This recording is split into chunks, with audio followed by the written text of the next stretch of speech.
This world is not built on walls or fields, but on movement itself. Welcome to another story in the Brief Universal History of Civilizations series. Today, I'll tell you about the Sahel from about 800 to 1600, a civilization shaped not by territory, but by roots, rhythms, and passage. This is Africa seen from the inside, not as empty land between empires, but as a corridor world where gold, salt, people, and ideas are always in motion. Power does not grow from owning soil. It grows from keeping paths open. Cities breathe with arrivals and departures. Wealth comes from flow, not from storage. Here, sacred kings rule without fixing borders. Islam arrives without erasing older orders. Law, writing, and belief layer themselves onto movement rather than replacing it. Everything works as long as the corridor holds. This prologue sets the frame, not a civilization of monuments, but of circulation, not collapse by decay, but disappearance when the world's movement shifts elsewhere.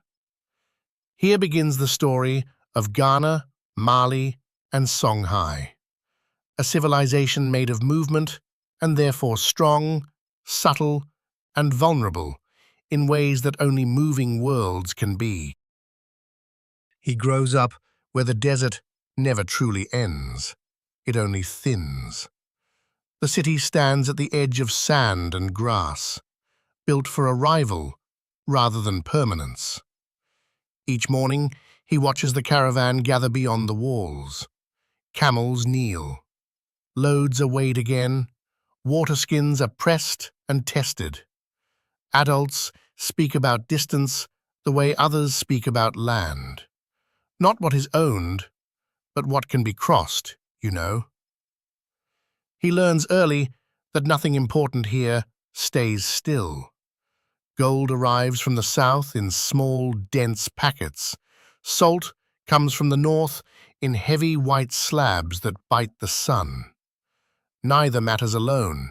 Together, they feed the city. He hears that far beyond the dunes, fields depend on this salt, and far beyond the riverlands, rulers depend on this gold. The city survives between needs it does not create. His family measures time by departures. Weeks are marked by which caravan has left and which has not yet returned. Protection matters more than walls. Men who guard wells and routes carry more weight than those who claim land. Power here means keeping movement alive. When the routes are safe, the city eats. When they are not, nothing else matters. Elsewhere, kingdoms rise around rivers and fields. In Europe, land binds power to soil. In the northern Islamic world, cities grow under law and administration. Here, authority follows the corridor. Whoever controls passage gathers wealth without producing it. Power moves with motion, I mean. The view pulls back. From about the 8th to the 12th century, trans-Saharan trade binds West Africa to the Mediterranean world. Gold from the Sahel and salt from the Sahara create a stable system of exchange. States grow not through conquest, but by controlling flow. At dusk, the boy watches another caravan fade into heat. The city exhales. Tomorrow, another will arrive.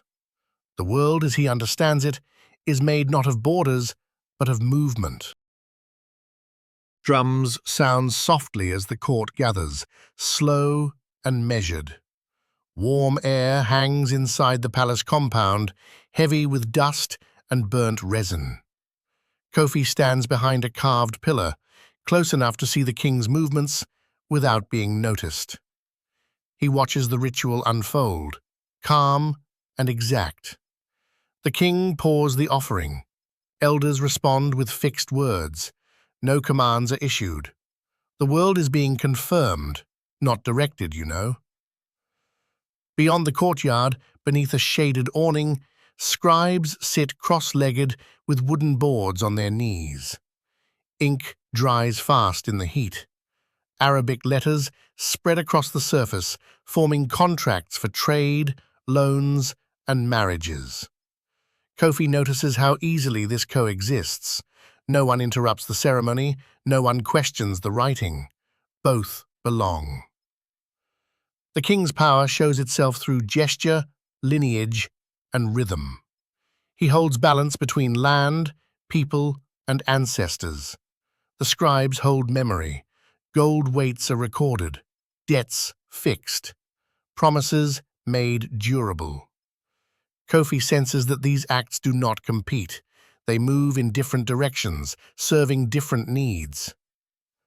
Merchants arrive from the north, speaking of desert cities and distant ports.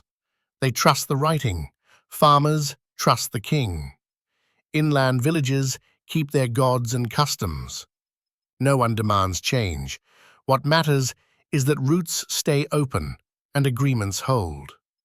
Order here is layered, not forced, I mean. The view pulls back. From about the 10th to the 14th century, Sahelian states link into the Islamic trading world. Sacred kingship maintains cosmic continuity, while Islamic law provides tools for exchange. Conversion remains limited because the system already works. As the ceremony ends, Kofi steps back into the shade. The king rises. The scribes keep writing. The world does not split. It layers. Power remains whole because it knows how to live in two orders at once. Ink stains Ahmad's fingers as he moves slowly between the students. The room is quiet, except for the soft scratch of reeds on paper. Young men sit in rows, copying each line with care, afraid to miss a word. In Timbuktu, during the reign of Mansa Musa in the early 14th century, learning carries weight. It is visible. It is counted. It changes how a man stands in the world. Ahmad stops to correct a passage. The text speaks of law and obligation, written in Arabic that moves easily across desert and sea. The students treat the page with respect. Knowledge here is not private thought. It is public standing. A man who knows can teach. A man who teaches gains honor.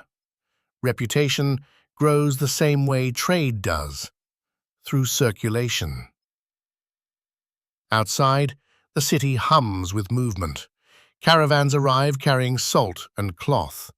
Gold leaves quietly, weighed and guarded. Wealth does not sit still. It becomes mosques, schools, libraries. Ahmad knows this did not begin with Mansa Musa, but it accelerates under him. The ruler does not invent a new order. He strengthens the one already in motion. Stories travel faster than caravans. Of a pilgrimage to Mecca, of gifts so vast they unsettle markets, of scholars invited, paid, respected. Timbuktu becomes a place people speak of before they see it. That reputation matters. Prestige draws scholars the way profit draws merchants. The corridor thickens with meaning, I mean. Ahmad feels the shift each day. Teaching brings security. Law brings predictability. Faith offers a shared language. None of this replaces trade. It sharpens it. The route becomes formal, legible, admired. The view pulls back. Under Mansa Musa, Mali turns wealth into standing within the Islamic world. Education, law, and patronage amplify a trade-based system already in place. As evening falls, Ahmad dismisses the students. Lamps are lit. Books are stored with care. The network does not change direction. At its peak of formalization, it becomes visible. Dust settles on the empty track where caravans once waited in lines. Bakari stands by the low wall of his settlement, counting days instead of camels. Each season brings fewer arrivals. When traders do appear, they move faster, stop shorter, and leave without ceremony. The corridor still exists, but it no longer feels dependable, you know. Bakari listens more than he speaks. News reaches him in fragments. Nomadic groups move unpredictably, not as raiders, not as allies, simply passing where they can. Tuareg arrive from the north, Mossi from the south. Their presence is not hostile by intent, but it forces choices. Wells must be guarded, grains stored closer. Trust shrinks to what can be seen and counted. There is no border to defend. The land offers no clear line. Control lasts only as long as response is quick. Bakari organizes night watches and short-term agreements. Protection is renegotiated season by season. Authority becomes situational. He knows the state exists somewhere beyond the horizon, but it reaches him too late to matter. Order no longer arrives on time, I mean. The market still opens, but its rhythm stutters. Salt comes irregularly. Gold is hidden more often than exchanged. Wealth stops circulating and begins to wait. When movement slows, prestige drains away. Scholars leave first, then merchants. What remains is the management of risk rather than opportunity. Bakari remembers stories of earlier years when the corridor felt endless and reliable. Then, power meant keeping routes open. Now, power means preventing loss. The change arrives quietly. No collapse, no decree, just thinning. The view pulls back. During the 15th century, migration pressure, ecological strain, and mobile groups weakened corridor control across the Sahel. Trade-based order fragments into local survival units. As night falls, Bakari checks the watchfires one by one. Tomorrow, a caravan may come, or not. He prepares for both. The world of flow has not ended. It has narrowed. Wind carries fine sand into the courtyard, settling on goods that no longer move. Awa sits with her family beside bundles left unopened. The air feels dry and restless, the kind that follows failed rains. In the late 15th century, news arrives from the coast with travelers who bring stories instead of cargo, you see. They speak of ships and deep water, of Europeans waiting beyond the surf, of gold weighed and taken west, not north. Awa listens without interrupting.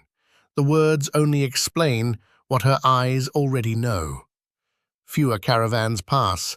The familiar rhythm has broken. The corridor that once pulsed now hesitates. Her husband counts what remains. Salt lies unused. Cloth gathers dust. Agreements once renewed each season expire quietly. No gate closes, no enemy appears. The route that fed the town simply stops answering. Trade does not leave with noise. It leaves with silence. The climate sharpens the change. Heat lingers longer. Wells fail earlier. Days stretch without relief. Travel turns risky, then pointless. Traders choose the coast. Credit follows them. Stories change direction. What once tied the Sahel to the Mediterranean now points across the ocean, I mean. Awa remembers when trade set the pace of life. The town knew itself because it stood between needs. Now it stands beside them. There is no reform to attempt. Law cannot restore a route that no longer exists. Power cannot protect movement that has moved elsewhere. The view pulls back. In the late 15th century, climatic strain weakens Saharan passage just as Atlantic networks rise. Portuguese ships redraw exchange. Gold leaves Africa by sea. Northern corridors lose function, not legitimacy. At dusk, the family shares a simple meal. Outside, the road lies open and unused. The state does not fall, it empties. When the world moves elsewhere, purpose moves with it. What remains is memory of flow and the work of living after it ends. Smoke drifts low over the field as Ali grips his spear with both hands. The sound that breaks the line is not shouted. It is sharp, sudden, final. In 1591, near the Niger, the Songhai army meets something it does not understand. Fire cuts through ranks before blades ever touch. Courage cannot cross distance fast enough, you know. Ali runs because standing still no longer carries honor. The sound comes again. Men fall without contact. Drums fall silent. Orders dissolve. What took generations to build ends in moments. He understands this while retreating, not as an idea, but as a fact. The state can no longer protect.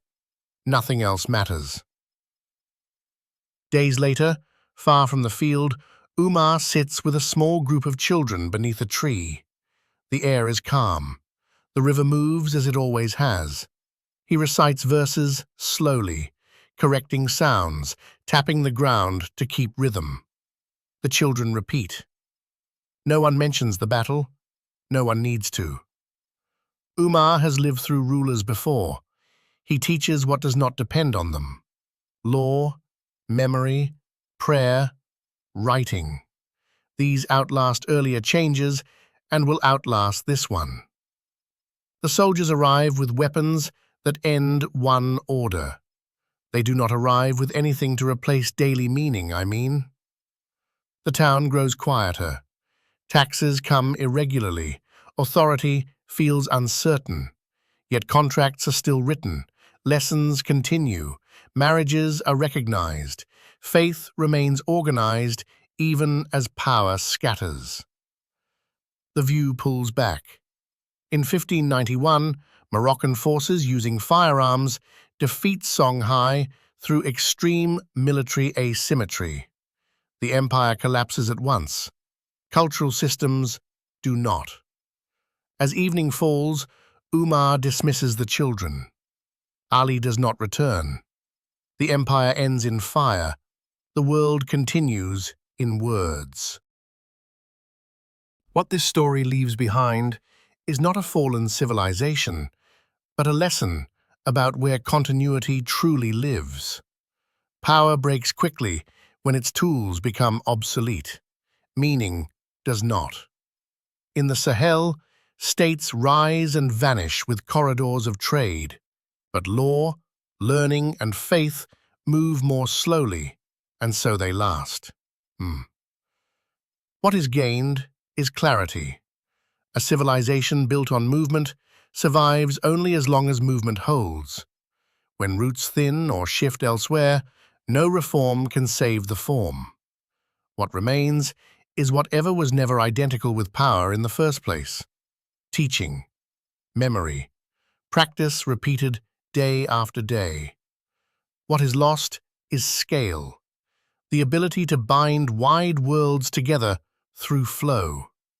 Once the corridors close, life turns inward, smaller, more careful, less visible to history, but no less real. And here is the thought to carry forward.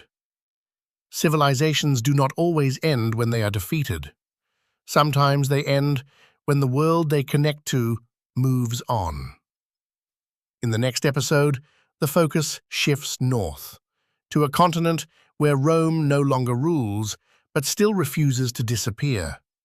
We follow the struggle for Rome, Europe's new foundations, from about 800 to 1050, and watch how fragments of empire become the grammar of a new world. What you just saw is a single moment. But the history of civilization isn't made up of isolated moments. It's patterns of different mentalities. It begins with a campfire. Someone sits down, someone else listens, and for the first time, experience becomes memory. This scene is an opening, and everything flows from it. From the first campfire to the last city burning on a phone screen. The YouTube series is drawn from a book that sketches a mental map of humanity, how people thought, believed, and made sense of the world across 5,000 years and 50 chapters. Told not through rulers and dates, but through the lives of people who carried civilizations forward without even realizing it. The book, The Brief Universal History of Civilizations, goes beyond the YouTube series with over 50 maps, available on Amazon. Link in the description.